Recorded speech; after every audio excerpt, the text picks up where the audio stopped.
मेरे भाई बहन, तो कैसा चल रहा है आपका तैयारी? चलिए, इसमें आज हम देखेंगे दादा भाई नौरोजी से जितना भी प्रश्न पूछे जाते हैं डिफरेंट ऑब्जेक्टिव एग्जामिनेशन में, सारे को यहाँ पर आपका क्लियर हो जाएगा। आप इसको देख लीजिएगा, तो एक भी क्वेश्चन छूटने वाला नहीं है। तो चलिए सबसे पहले समझते हैं दादा भाई नौरोजी। तो पहला क्वेश्चन आएगा कि वयोवृद्ध पुरुष किसे कहा जाता है, या grand old man of India किसे कहा जाता है? तो दादा भाई नौरोजी को कहा जाता है। लेकिन अगर पूछे कि राष्ट्रपिता किसे कहा जाता है, तो महात्मा गांधी को कहा जाता है। मतलब बापू कौन हो गए? महात्मा गांधी। और दादा कौन हो गए? दादा भाई नौरोजी, है ना। तो याद करना आसान है। क्या वयोवृद्ध मतलब क्या? वृद्ध मतलब क्या होता है? जो बाबा घर में होते हैं वो क्या होते हैं? वृद्ध होते हैं। तो क्या हो जाएगा कि वृद्ध पुरुष कौन हो गए? दादा भाई नौरोजी। इन्हीं को बोलते हैं grand old man of India, मतलब कि ओल्ड मैन ऑफ इंडिया। जबकि राष्ट्रपिता पूछेगा या बापू पूछेगा तो महात्मा गांधी। ठीक है। अगला क्वेश्चन पूछेगा कि प्रथम भारतीय कौन थे जो ब्रिटिश संसद के सदस्य बने थे? समझिए, क्या दादा भाई नौरोजी कहाँ के हैं? इंडिया के, लेकिन ब्रिटेन में गए, इंग्लैंड में, और वहां पर क्या हुआ कि वहां के संसद के सदस्यता ग्रहण किए थे। आगे बात करते हैं, राष्ट्रीय आय की गणना सर्वप्रथम भारत में किसने किया था? मतलब इंडिया के टोटल कितना इनकम वगैरह है, इसके बारे में सबसे पहले गणना किसने किया था? तो दादा भाई नौरोजी ने किया था। इसी क्वेश्चन को पूछेगा कि नेशनल इनकम का गणना सर्वप्रथम किसने किया भारत में? तो किसने किया? दादा भाई नौरोजी ने किया। ठीक है। चलिए अब देखिए क्या है कि राष्ट्रीय आय का गणना किया और उन्होंने क्या दिया? थ्योरी दिया, धन निष्कासन का सिद्धांत। इसी को अंग्रेजी में बोलते हैं ड्रेन ऑफ वेल्थ। ये धन निष्कासन का सिद्धांत है क्या भाई? समझिए, जैसे ये मान लेते हैं क्या बाबू, ये इंग्लैंड है और ये क्या है? इंडिया है। इसको और थोड़ा सा बढ़िया से बना लेते हैं। ये क्या है? आपका इंडिया है। तो इंग्लैंड से क्या हुआ कि हमारे यहाँ इंग्लैंड वासी आए व्यापार करने के लिए। बाद में क्या हुआ कि भारत का शासक बन गए।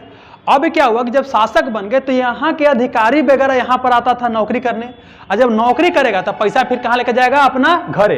तो मतलब क्या है कि यहाँ से इंडिया से धन पैसा निकल के जा रहा है, तो धन निकलता हुआ दिखाई दे रहा है। आगे फिर समझिए, यहाँ मान लेते हैं इंडिया में क्या करेगा कि यहाँ के लोग इन्वेस्ट करता था, जैसे रेलवे में इन्वेस्ट किया, कोई खदान में, कोई कंपनी वगैरह में इन्वेस्ट किया, और जब प्रॉफिट कम आएगा तो कहाँ लेकर जाएगा? यहाँ लेकर के जाएगा, फिर इंग्लैंड में लेकर जाएगा। तो इससे क्या हो रहा है कि भारत का जो पैसा कौड़ी है ना, धन वगैरह है ना, वो कहाँ निकल के जा रहा है? इंग्लैंड में।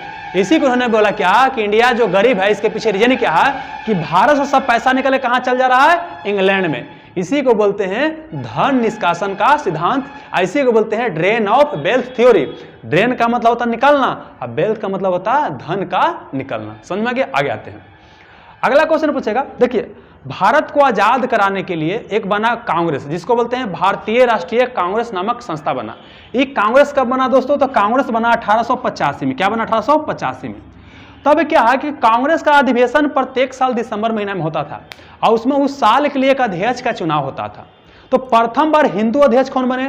तो ब्रह्मेश चंद्र बनर्जी। अब प्रथम अध्यक्ष भी वही थे। अगला बात करते हैं, क्वेश्चन पूछता है कि प्रथम मुस्लिम अध्यक्ष कौन थे? तो मुस्लिम अध्यक्ष थे बदरुद्दीन तैयब जी। क्या नाम था? बदरुद्दीन तैयब जी। लेकिन यही क्वेश्चन पूछेगा कांग्रेस के प्रथम पारसी अध्यक्ष कौन थे? तो पारसी अध्यक्ष कौन हो जाएंगे? दादा भाई नौरोजी। दादा भाई नौरोजी कौन धर्म को मानते थे? तो पारसी धर्म को मानते थे। चलिए अगला क्वेश्चन। अब क्वेश्चन पूछता है कि ठीक है, भारतीय राष्ट्रीय कांग्रेस के अध्यक्ष बने तो कितना बार बने? एक ही बार बने कि 2 बार बने कि 3 बार बने कि 5 बार कि 6 बार? तो टोटल बने 3 बार। और ये भी क्वेश्चन पूछा गया है कि दादा भाई नौरोजी भारतीय राष्ट्रीय कांग्रेस के कितना बार अध्यक्ष बने? तो 3 बार बने। ठीक है। चलिए अगला। अब क्या है कि देखिए, क्वेश्चन पूछता है कि भारतीय राष्ट्रीय कांग्रेस किस अधिवेशन में स्वराज का प्रस्ताव पारित किया गया था? तो देखिए, हम क्या बताएंगे, कांग्रेस का प्रत्येक साल दिसंबर महीना में मीटिंग होता था। तो यहाँ कलकत्ता में मीटिंग हुआ कब बाबू? 1906 में। 1906 मीटिंग हुआ। कांग्रेस के मन से पहली बार क्या किया गया? स्वराज की मांग किया है कि हमको क्या चाहिए? स्वराज। स्वराज का मतलब होता है कि हमको स्व मतलब खुद से, राज मतलब खुद से क्या करने दीजिए? राज करने दीजिए, या खुद से शासन करने दीजिए। हमारे यहाँ इंग्लैंड वाला मत कीजिए, हम क्या करेंगे? खुद से शासन करेंगे। तो ये कहाँ हुआ? भारतीय राष्ट्रीय कांग्रेस के कलकत्ता अधिवेशन में। कब? 1906 में। इस अधिवेशन की अध्यक्षता किसने किया? तो दादा भाई नौरोजी। तो यही क्वेश्चन पूछेगा कि भारतीय राष्ट्रीय कांग्रेस के कलकत्ता अधिवेशन जो कि 1906 में हुआ था, वहां पर पहली बार स्वराज की मांग किया गया है कांग्रेस के मन से। उस अधिवेशन की अध्यक्षता किसने किया? तो दोस्तों किसने किया? दादा भाई नौरोजी ने। तो भी आपका क्वेश्चन क्लियर हो गया। आगे बात करते हैं। देखिए क्या थे? एक पारसी थे। क्या थे? पारसी थे। तो जिस तरह से क्या है कि भारत में अलग अलग धर्म में भी बुराई व्याप्त हो गया था, उस तरह से क्या हुआ था कि आपका पारसी धर्म में भी बहुत सारा बुराई व्याप्त हो गया था। जैसे स्त्री को उतना अधिकार नहीं था, बाल विवाह था, स्त्री को शिक्षा नहीं दिया जाता था। तो उसी के लिए क्या हुआ कि धर्म सुधार का प्रयास किया। पारसी धर्म सुधार के लिए इन्होंने क्या बनाया? रहनुमाई मज दया स्नान सभा, इसको तोड़ के याद कीजिए, माज दया स्नान सभा, ये कब बनाया? 1851 में। क्या संस्था का नाम है? रहनुमाई माज दया स्नान सभा, 1851 में। इसका उद्देश्य क्या था कि पारसी धर्म में जो भी बुराई है ना उसको क्या करना? दूर करना। ये अकेले नहीं बनाए थे, और भी लोग इससे जुड़े हुए थे। जैसे आप एस बंगाली का नाम याद कर सकते हैं, KR कामा का नाम याद कर सकते हैं, नोरेजी फुदोरजी का नाम याद कर सकते हैं। तो यहाँ से क्वेश्चन आपको आ सकता है। ठीक है, चलिए अब क्या है कि जो यहाँ पर रहनुमाई मज दया स्नान सभा बनाना, इसने एक पत्रिका का प्रकाशन किया जिसका नाम है राष्ट्र गुप्तार।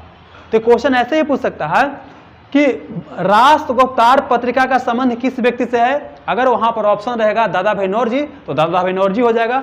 अगर आपको व्यक्ति ना दे करके आपका ये दे देगा रहनुमाई मजदयान सभा, तो आपका आंसर यही हो जाएगा।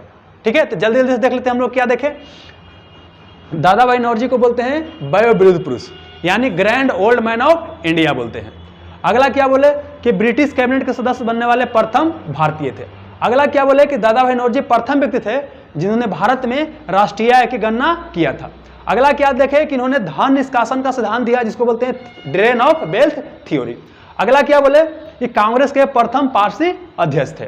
फिर अगला क्या बोले कि कांग्रेस के कुल कितना बार अध्यक्ष बने? तो कांग्रेस के 3 बार अध्यक्ष बने। फिर क्या बोले कि कांग्रेस से कलकत्ता अधिवेशन जो कि 1906 में हुआ था, वहां पर कांग्रेस के मन से पहली बार स्वराज की मांग किया गया, उसकी अध्यक्षता किसने किया था? दादा भाई नौरजी ने किया था। फिर क्या बोले कि इन्होंने पारसी धर्म सुधार के लिए रहनुमाई मज दया स्नान सभा की स्थापना 1851 में किया। और इन्होंने कौन सा पत्रिका का प्रकाशन किया? राष्ट्र गुप्तार नामक पत्रिका का। तो आई होप आपको पूरा कंसेप्ट समझ में आ गया होगा। मिलते हैं नेक्स्ट सेशन में। Have a nice day, thank you.